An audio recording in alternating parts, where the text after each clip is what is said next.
네, 안녕하세요. 더블 크루 시작하겠습니다. 오늘은 순서가 바뀌어서 네. 제가 근데 오늘 좀 분위기가 다르네요. 함께 좀 상큼한가요? 네, 네, 좋습니다. 네, 시장 잠시 보고 가겠습니다.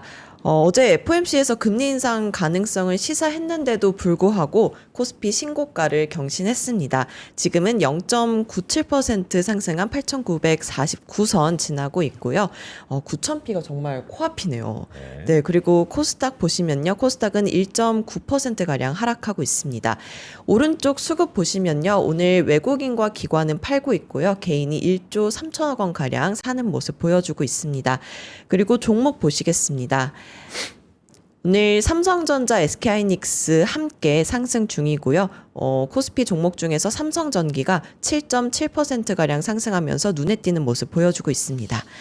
FOMC가 기준금리를 동결했지만 네. 이 외파적 기조를 보여주면서 많은 분들이 금리가 인상되면 기업들이 AI 투자를 줄이는 게 아니냐라고 우려를 하셨잖아요. 그래서 오늘 이 부분에 대해서 과연 기업들이 AI 투자를 계속해서 늘려갈지 네. 어떻게 될지 이학주 차장님과 함께 이야기 나눠보도록 하겠습니다. 어서 오세요. 네. 어서 오세요. 네, 안녕하십니까. 원주의 아들 이학주. 네. 네, 오늘도 원주에서 오셨나요?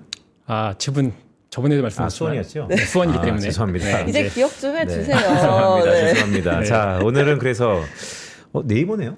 네, 오늘 일단은 차후에 네이버를 이제 말씀드리려고 하는데 사실 네이버를 준비하면서도 사실 좀 많이 소외를 받은 종목이기도 하고 네. 개인분들이 약간 애증을 갖고 있는 종목일 것 같아요. 네, 근데 저도 사실 이제 솔직하게 말씀을 드리면 그 동안에는 네이버를 이제 매수를 원하시는 손님들이랑 상담을 하면 구글을 사셔라. 네. 글로벌 1등을 사시는 게 낫다라고 이제 말씀을 드렸었는데 이제 그 동안의 그 관점은 이제 검색 엔진으로서만 본 거고 이제 최근에는 이제 젠슨항이 오면서 AI에 대한 이제 판을 좀 깔아준다는 생각이 좀 들어서 저희가 한번 같이 투자 아이디어를 좀 공유해봤으면 해서 한번 이제 준비를 해봤고요. 일단 그 전에 이제 말씀해 주셨던 것처럼 지금 이제 어제 금리가 뭐 많은 분들이 예측을 했지만 동결을 했고요. 그러면 이제 차후에 약간 이제 뭐 말을 아꼈죠. 그러면서 이제 이거 해석을 또 이제 말을 너무 안 하니까 또 해석이 또 다양해지는 상황이었는데 네. 네. 그래서 이제 뭐 금리를 인상할 수 있는 부분 아니냐. 그래서 이런 부분에 대한 것들 특히 최근에 2주 동안 매크로에 대한 것들이 많이 노출이 되면서 개인 투자자분들이 좀 많이 흔들려 하시더라고요. 네, 저희도 상담을 하다 보면 특히 이제 한 3월, 4월, 5월 이렇게 최근에 삼성전자 하이닉스를 매수하셨던 분들도 샀던 가격이 뭐 한 20-30% 수익이 나다가 다시 그게 뭐 매수 가격이라든지 아니면 마이너스가 됐다가 다시 한 10%, 15% 수익이 나니까 네. 너무 힘들어 하시면서 매도를 원하시더라고요. 그러니까 그런 걸 보면서 너무 매크로를 좀 너무 많이 시장을 보고 계시는 거 아닌가. 그러니까 네. 저는 약간 그냥 매크로는 좀 약간 소음에 가까우니 네. 잘 그럴 때 좀 귀를 닫고 안 보시는 게 더 나았을 텐데 너무 그 부분에 좀 민감했던 부분이 있어서 그 부분을 먼저 좀 짚고 넘어가려고 합니다. 그래서 그 매크로에 불안하신 분들에게 매크로 보지 말고 네이버 사라 뭐 이런 얘기 했다는 거예요? 네이버는 아니고요. 일단 기본적으로는 삼성전자 하이닉스 저는 이제 앞에 나와서도 말씀을 드렸지만 기본적으로 포트폴리오에 삼성전자 하이닉스는 무조건 반은 가져가셔야 된다고 보고 있어요. 네. 그러니까 그 포트가 차 있어야지 나머지 자금을 갖고 저희가 뭐 현대차든 LG전자든 아니면 뭐 변압기든 원전이든 다른 플러스 알파를 원할 수가 있는 거거든요. 뭐 일부는 나 그냥 삼성전자 하이닉스만 살래. 그것도 정말 편안한 방법이죠. 근데 시장이 최근 한 1분기보다는 2분기 들어서 조금 확장되는 분위기가 있기 때문에 플러스 알파 전략에서는 네이버도 이제는 좀 관심을 가져보면 좋지 않을까. 그리고 뭐 차후에도 한 번 더 말씀을 드리겠지만 하이닉스, 죄송합니다. 이건 이제 현대차나 네. LG전자도 결국에는 싸게 산 분들이 그 상승을 수익을 내신 거거든요. 그리고 그게 다시 제자리로 좀 LG전자는 좀 많이 하락을 했지만 하락했을 때도 버틸 수 있는 힘은 결국에 조금 싸져 있을 때 사야지. 네, 그걸 좀 잘 버티시고 추후에 그 수익을 좀 누릴 수 있지 않을까 이렇게 생각을 하고 있습니다. 네, 그럼 요즘 글로벌 기업들의 AI 투자 현황은 어때요? 일단 요 뉴스 한번 보시면서 제가 좀 설명을 드리려고 하는데요. 네. 일단 6월 달에 일단 구글이 AI 이제 유상증자를 했죠. 네, 근데 거기에 지갑을 좀 닫고 계셨던 버크셔 워렌 버핏이 15조 참여를 했습니다. 근데 이제 제가 요 기사를 보면서 느꼈던 거는 과연 이게 금리가 계속 올라간다고 봤을 때 그 버핏이 투자를 열었을까, 지갑을 열었을까라는 생각이 들었을 때 그렇지 않았을 수도 있겠다라는 생각이 들었고 네. 또 금리가 올라가더라도 구글이라는 회사, 그러니까 AI 생태계의 상위에 있는 애들은 잘 버틸 수 있겠구나라는 전망을 했지 않았을까 생각을 했고요. 요 기사를 또 검색하다 보니까 요 이제 5월 달 말에 이 주택 건설 회사 테일러 모리슨을 또 이제 인수를 했더라고요. 그래서 네. 건설 물론 이게 신규 주택 수요에 대한 것들을 전망하고 산 걸 수도 있습니다. 그러니까 뭐 단순히 건설을 투자를 했기 때문에 금리는 내려간다 이건 아니지만 그래도 저희가 기본적으로 주택 건설이 살아나려면 금리는 더 이상 올라가지 않아야 된다라는 일단 기본적인 전제가 있기 때문에 요 투자로 봤을 때 우리가 당장 금리 인하를 지금 이제 지표들이 딱 인하를 해야 된다라는 시그널을 주고 있지는 않지만 금리를 인상하는 분위기가 시장에서 우려는 하고 있지만 생각보다 그렇지 않을 수도 있겠다. 그러니까 좀 고금리가 지속되면서 오히려 향후에는 다시 한번 인하에 대한 시그널들이 확인될 수 있지 않을까라는 생각을 좀 들어서 네. 이 기사를 좀 말씀드리려고 했고요. 네. 그다음에 이 스펙스X 상장 아주 핫했죠. 최근에 가장 관심이 높았던 종목인데 이것도 이제 투자 설명서 안에를 내용을 보면 그 XAI를 이제 편입을 하면서 AI 인프라에 투자를 하겠다라는 게 투자 설명서에 나와 있거든요. 네, 그렇죠. 네. 그러니까 사실 좀 다른 업체들보다는 좀 떨어지죠. 그러니까 어쨌든 지금 계속 그쪽에 투자를 해야 된다라는 거고요. 또 최근에 커서 인수를 했죠. 그러니까 소프트웨어 쪽으로도 계속 개발을 더 하겠다. 근데 이거를 보면 결국에는 지금 빅테크들, 거인들은 AI 투자를 계속 하고 있고 그 부분에 대해서 이건 이제 양쪽으로 해석할 수 있을 것 같아요. 금리는 이제 더 이상 이제 괜찮아질 거다라는 네. 전망도 할 수 있고 반대로 금리가 올라도 우리는 상관없다. 우리는 더 돈을 벌 수 있다라는 생각도 되거든요. 뭐 그래서 저는 여전히 지금 여기에 관련된 하이닉스, 삼성전자는 무조건적으로 이제 매수를 하셔야 되고 편입을 해야 되는 포트라고 일단 생각을 하고 있습니다. 그럼 오늘 네이버는 어떤 이유로 가져오셨나요? 네. 그러니까 지금 이제 매크로 나온 김에 조금 더 말씀드리면 네. 오히려 이제 매크로는 이제 다 끝났잖아요. 오늘 네. FMC로 다 끝났고 그러면 이제 소음은 이제 조용해진 거고 그럼 오히려 다음 주에 하이닉스 이제 ADR 상장 이슈 있고요. 그다음에 MS의 선진국 지수 편입 또 이제 있거든요.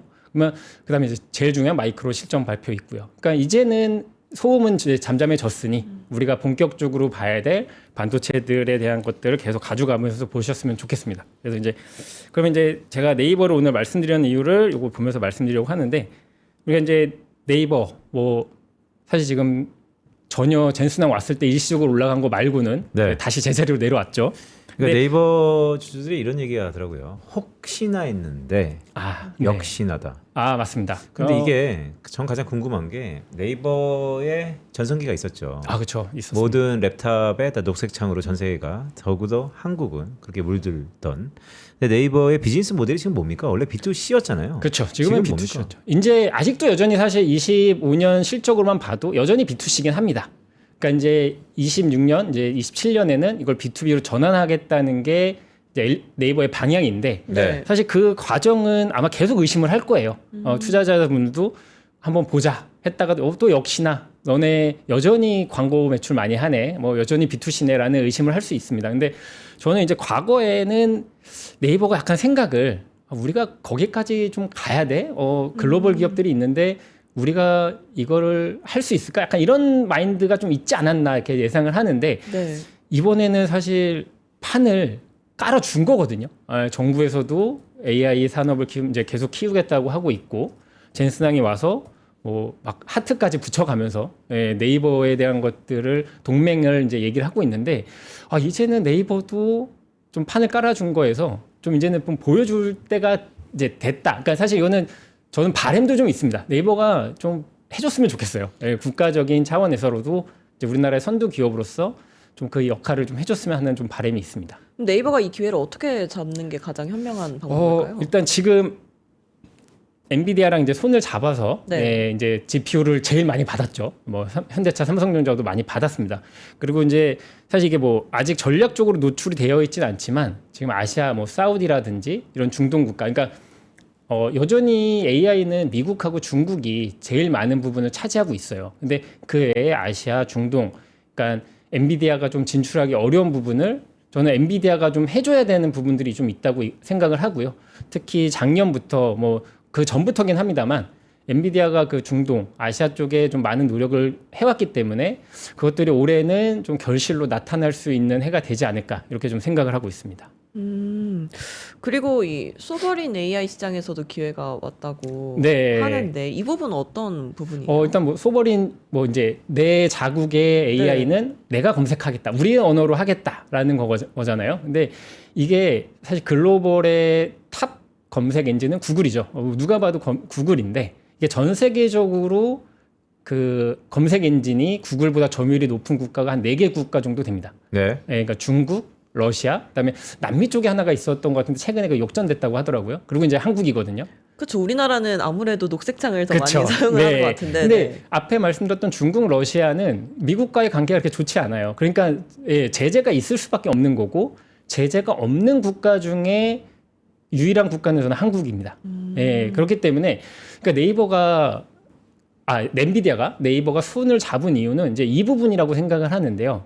우리나라에서 네이버로 검색하고 배달하고 뭐 위치도 지도도 검색을 하죠. 그다음에 이제 네이버 본사에 가면은 로봇 이제 훈련도 하고 있고요. 네. 그러니까 그런 데이터가 제일 많은 국가가 네이버거든요.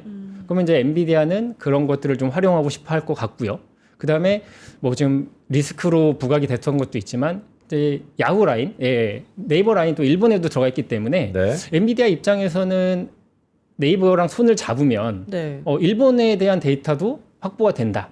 그러면은 이 부분은 사실 할 수 있는 기업이 저는 네이버밖에 없기 때문에 뭐 이게 네이버 이해진 의장이 뭐 작년에는 치킨도 먹고 삼겹살도 먹고 뭐 맛있는 거 소개해 주려고 하는 건 아니잖아요. 이번에 그 네. 얼굴로 결제하는 걸로 네, 그렇죠. 결제도 하셨던데. 네. 뭐 네이버페이로 결제를 하면서 그러니까 뭐 맛있는 거 먹으려고 저희가 뭐 친구들이랑 뭐 편하게 술 한잔 하자 이거 아니잖아요. 그러면은 이제는 네이버도 좀 변화에 대한 흐름을 보여줄 때가 됐다. 좀 이렇게 좀 생각이 들어서 한번 말씀드렸습니다. 아니 뭐 다 좋은데 근데 주가가 너무 안 가잖아요. 그렇죠. 주가가 사실 이게 네이버 입장에서 좀 억울할 수 있어요. 이게 왜냐면 그동안에 주가가 안 갈 때는 너네 신성장 없잖아. 너네 이제는 가치주 아니야? 이러면서 주가가 안 갔거든요. 네. 그래서 야 이제 젠스랑 만나서 GPU 받고 우리 이제 B2B 할게 해서 주가가 올랐다가 너네 그걸로 돈 벌 수 있어? 하면서 제자리로 내려온 거거든요. 그러니까 네이버 입장에서 뭐 어쩌라고 이런 거죠. 야 너네가 투자자들이 싫다고 해서 내가 알았어 이제 해볼게. 근데 아직 시장에서는 그 아까 말씀드렸던 대로 아직도 역시나라는 의심을 좀 많이 하는 것 같아요. 근데 여전히 지금 뭐 최근에 NDR도 했지만 그 내용을 보면 사실 단기적으로 그것들이 눈에 띌 수 있는 상황은 아니고요. 네. 결국에는 2분기 이제 가이던스에서도 좀 보여줘야 되고요. 그다음에 이제 뭐 두나무 합병 관련된 것도 좀 모멘텀으로 반영이 돼야 되는 부분들은 있습니다. 그래서 네이버는 의심을 계속 받긴 하겠지만 그 전보다는 이제 그 전에는 잠깐 네이버도 좀 손을 놓고 있었다면 이제부터는 알았어 한번 해볼게 라는 분위기로 좀 바뀔 수 있지 않을까 이렇게 좀 생각이 들었습니다. 그 가져오신 맨 마지막 차트 보시면 네. 이 네이버의 주봉이잖아요. 네. 한번 좀 보여주시겠어요? 네, 네이버 저게 눈이 들어오는 게 저 밑에 잘리는구나. 저 거래량인데. 그렇죠. 와. 네. 거래량이 최근에 얼마만큼에 눌려있던 게 터진 겁니까? 이거 월봉으로 봐도요 역대에서 가장 많은 거래량이고요. 그러니까 이제 저 말은 동학개미운동 저 때 네. 많은 사람들이 상승 모멘텀을 탔다가 오랜 시간 동안 견디다가 최근에 쏟아냈고 손바뀜이 있었다는 거잖아요. 그렇죠. 그 손바뀜이 있었는데 근데 왜 안 갑니까? 제가 이제 네이버를 최근에 관심을 갖게 된 이유가 이제 이 거래량인데 네. 사실 이제 요 과정에서 보시면 계속 여기를 못 돌파를 했어요. 네, 그러니까 가치 평가로만 기준을 봤던 곳이었는데 지금 거래량이 진짜 뭐 역대급으로 터졌습니다. 근데 주식이 상승으로 넘어가는 분위기가 되려면 일단 거래량이 동반이 돼야 되거든요. 시장에 네. 관심이 생겨야 되는 거고요. 그래서 일단 요거는 시장에서 어느 정도 관심을 한번 보여줬다라고 생각이 들고요. 그럼 이제 주가는 못 가는 이유는 아까 말씀드렸던 부분인 것 같아요. 계속 의심을 하고 보여줘야 될 것들이 아직은 많다라고 보는데 이 부분 아까도 초반에 말씀을 드렸지만 일단 싸게 사놓고 한번 들어가 보실 만한 한 자리인 것 같아요. 그러면 지금 주가 네, 수준이요? 그렇죠. 그러면 네. 이게 여기서 일시적인 기회비용을 손해로 볼 수는 있습니다. 근데 만약에 예를 들어서 막 30 막 뚫고 35만 원으로 가고 있어서 좋다고 해서 샀다가 거기서 이제 많이 올랐네라고 하면서 이쪽에 매물을 또 한번 소화하는 과정에서 조정을 받으면 못 버티시거나 손절을 하는 경우들이 많이 생기실 거예요. 네. 근데 이제 여기서 사보면 최소한 얘네들이 갖고 있는 실적으로 비교를 했을 때 여기서 빠질 것들은 좀 적고 네. 그러면 개선되는 걸 한번 확인 정도는 해볼까? 이런 판단을 할 수 있는 저는 가격대라고 생각을 하거든요. 그러니까 이게 뭐 좀 단순하게 비교를 하면은 그 이제 투자를 하시는 분들한테 죄송할 수 있지만 삼성전자 하이닉스 과거에 항상 그랬거든요. 그러니까 예전에 항상 이제 뭐 5만 원대. 지금 전자닉스를 까는 겁니까? 아닙니다. 저도 상당히 좋아하고요. 저 많은 고객분들한테 무조건 50% 이상 무조건 50% 있어야 이상으로 하셨다고. 사고 있고요. 네, 그래서 저도 하이닉스, 삼성전자 뭐 이건 정말로 저는 무조건 상담을 할 때 네. 포트에 그러니까 네이버를 갖고 계신 분한테 만약에 없는 이제 이걸 신규로 말씀을 드리면 일단 있는지 없는지부터 말씀을 드리는 거죠. 네. 갖고 계시냐? 없으면 일단 삼성전자 하이닉스 사라. 근데 이제 미세는 장난치면 당황하셨어요. 그러니까요. 네. 그러니까요. 이거 순간적으로 네. 네이버에 무슨 올인한 사람이 될 뻔했습니다. 근데 그렇진 이게 않고요. 네. 아까 그 B2C에서 B2B로 네. 바뀐다고 했잖아요. 네. 근데 어쨌든 기업이 돈을 잘 벌어야 주가도 잘 그쵸, 올라갈 맞습니다. 텐데 네. B2B로 바뀌었을 때 수익 구조나 모델은 어떻게 돼요? 수익성이 좋나요? 요거 한번 제가 갖고 네. 온 자료로 한번 보여주면서 말씀을 드리겠습니다. 네. 일단 이게 제가 제목은 판은 깔아줬다라고 썼는데 사실 판은 깔아준 거죠. 냉정하게 보면은 정부와 엔비디아가 판을 깔아줬습니다. 이제 네. 그 판에서 할 일을 할 거는 이제 네이버라고 생각을 하고요. 일단 과거에 B2C로만 보더라도 돈을 상당히 잘 벌었습니다. 이거 매출인데요. 25년 기준으로 광고에서 4.2조 벌었고 콘텐츠에서 1.9조, 파이낸셜에 1.7조, 커머스에서 3.7조 이제 벌어서 이제 12조 매출을 네. 냈고요. 영업이익으로도 한 2조 이상의 수익을 낸 회사입니다. 그러니까 지금 시총으로만 보더라도 캐시카우는 좀 확실하게 갖고 있는 회사고요. 그리고 이제 이게 B2B로 전환이 됐을 때 이건 조금 이제 긍정적인 시나리오로 갖고 온 건데요. 네. 그러니까 이제 GPU가 이제 라스로 넘어가서 요게 장기적인 매출로 계속 반복이 된다고 하면은 요게 27년까지 0.85조. 지금 일단 200메가와트까지의 데이터 센터는 뭐 발표 어디라고는 얘기는 안 했지만 네. 어느 정도는 이제 고객이 확보돼 있다. 또 이제 네. 긍정적으로 보는 데는 400메가와트까지는 돼 있다. 그리고 요 부분이 이제 우려하는 게 너네 그럼 이걸로 돈 벌 때 뭐 유증해야 되는 거 아니야? 뭐 자금 어떻게 할 거야? 뭐 이런 이제 우려를 하시는데 현재 한 400메가와트까지는 얘네들이 갖고 있는 현금으로만 해도 가능할 걸로 보고 있고요. 이제 그 추후에는 이제 어떤 고객들을 유치하느냐, 자금 유치를 어떻게 하느냐에 좀 달라질 것 같고요. 그다음에 이제 이게 AI 솔루션으로 좀 한 단계 조금 더 위에 걸로 만약 파스로 넘어가게 되면은 28년까지 계획으로 한 2.4조. 그다음에 이제 AI 모델로 넘어갔을 때 29년에 3.9조고요. 요거는 이제 당사 추정 레포트인데 이제 네. 이게 비슷한 일을 이제 네이버가 아시아의 코어 유부가 되어 달라. 뭐 이런 바램을 갖고 좀 먼 얘기긴 하지만 31년까지 1기가와트로 추정을 했을 때는 이게 17조까지 늘어나거든요. 그러면 이제 요렇게 변화되는 모습들이 단기간에 이게 뭐 한 번에 딱 찍힐 수 있는 건 아니지만 네. 차근차근 이제 보여주는 흐름을 좀 나와준다면 엔비디아도 지금보다의 가치보다는 조금 더 위를 좀 평가를 받고 의심을 좀 해소할 수 있지 않을까 좀 이렇게 생각이 듭니다. 그러니까 저 가져오신 걸 보면 이제 비즈니스 모델 자체가 완전히 바뀐다라고 할 수 있는데 그 전에 이제 네이버는 역시 수익원이 광고 커머스인데 그게 향후 이제 바뀐다라고 말씀 주셨잖아요. 물론 네. DS증권의 추정치이지만 근데 다들 보니까 요네요. 2027년, 8년, 9년, 맞습니다. 31년. 네. 그게 주가 측면에서 모멘텀은 항상 없다라고 치부하는 거 아닌가요? 그렇죠. 이게 이제 그동안에 이것들이 좀 단기적으로 빨리 보여주길 원하죠. 시장에서는 항상 빨리 보여주길 원합니다. 근데 네이버는 사실 그동안에는 이런 것도 저는 안 보여줬다라고 생각을 하거든요. 네. 근데 이제는 보여줬다. 그러면은 최소한의 아까 차트를 보셨겠지만 지금 가격보다는 조금 위에서 그 평가를 받아도 되지 않을까. 좀 이렇게 판단이 들었습니다. 그러니까 현재는 여전히 광고랑 커머스. 그렇죠. 근데 네. 향후 바뀔 건데 그게 올해 내년은 아니고 그 이유다라는 것에 그게 좀 더 앞당길 수 있습니까? 그거는 이제 네이버에서 좀 보여줘야 될 부분들이 있는데 최근에 제가 뭐 여기서 앞에서 말씀을 못 드린 부분이 좀 있는데 이 중동에서의 지금 네이버가 하고 있던 일들이 좀 많이 있거든요. 중동이요? 네, 사우디 쪽에 네. 지금 중동 전쟁 났는데.